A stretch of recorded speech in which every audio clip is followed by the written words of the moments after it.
Students, welcome to शिक्षा commerce classes. Student, ये example number 44 है डी के गोयल का, जो सीपीएसई बोर्ड के लिए बहुत ही अच्छी बुक मानी जाती है। इसमें से क्वेश्चन है, इंटरेस्टिंग क्वेश्चन है, इम्पॉर्टेंट क्वेश्चन है, तो मैं आपको थोड़ा सा इसके बारे में बता रहा हूँ। देखिए, क्वेश्चन में गिवन है ABC एक फर्म के अंदर पार्टनर है, 3:2:1 के रेशो में। डेथ होती है इसके अंदर C की 29 जून 2021। Accounts are closed on 31 March every year. यानी यहाँ पर जो फाइनेंशियल ईयर चल रहा है वो 1 अप्रैल 2021 टू 31 मार्च 2022 चल रहा है। आगे इन्फॉर्मेशन है जो सेल्स हुई है। Sales for the year ending 31 March 2021 amounted to 6 lakh rupees. यानी ये जो फाइनेंशियल ईयर है इसके अंदर जो सेल्स हो रही है वो 6 लाख रुपीज़ की सेल्स हुई है। Sales from 1 April 2021 to 30 June 2021 amounted to 2,40,000।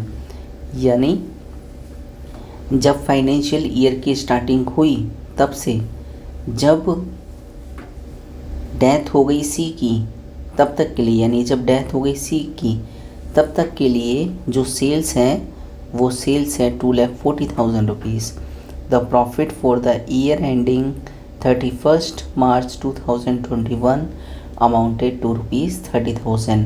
यानी इस फाइनेंशियल ईयर की जो प्रॉफिट्स हैं, यानी जब सेल्स है 6 लाख रुपीज़ तब प्रॉफिट कितना अर्न हो रहा है, 30,000 रुपीज़ का प्रॉफिट अर्न हो रहा है।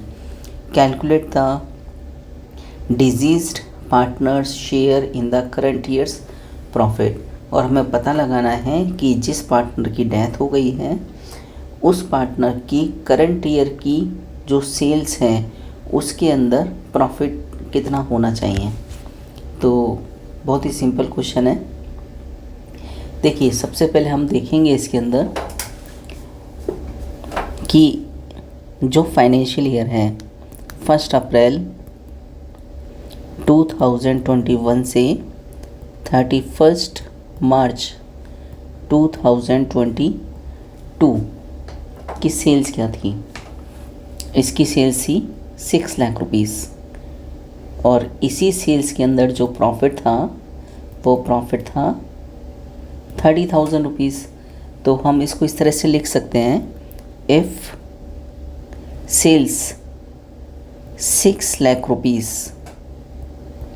Then profit is 30,000 rupees.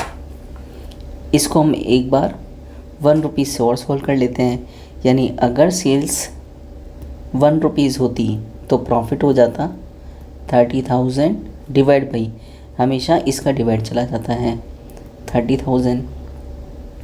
और हमें ये पता है कि जब फाइनेंशियल ईयर की स्टार्टिंग हुई और जब जो सी पार्टनर था उसकी डेथ हुई तब सेल्स कितनी थी, तब सेल्स थी 2,40,000। तो प्रॉफिट क्या होना चाहिए, तो सिंपल सा तरीका है 30,000 डिवाइड बाई, सॉरी मैंने 3 लाख रुपीज़ लिख दिया, 6 lakh rupees. 30,000 divide by 6 lakh rupees multiply by 2,40,000। इसको जब हम सॉल्व करेंगे तो आंसर आएगा 12,000 रुपीज़।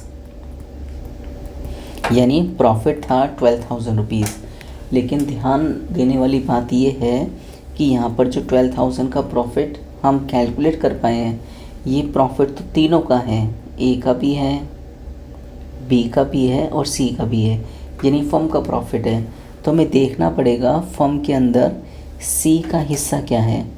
तो सी का हिस्सा देखिए, सी का हिस्सा है ये 1/6, 3, 2 और ये 1 टोटल करेंगे तो 6, यानी 1/6।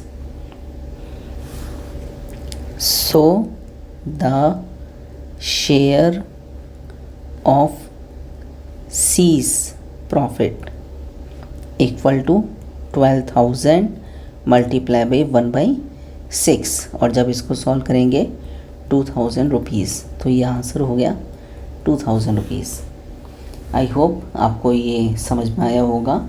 सिंपल लेवल का क्वेश्चन है लेकिन इम्पॉर्टेंट है और इंटरेस्टिंग कॉन्सेप्ट इसका था, इसलिए मैंने सोचा कि आपके साथ में चर्चा कर ली जाए।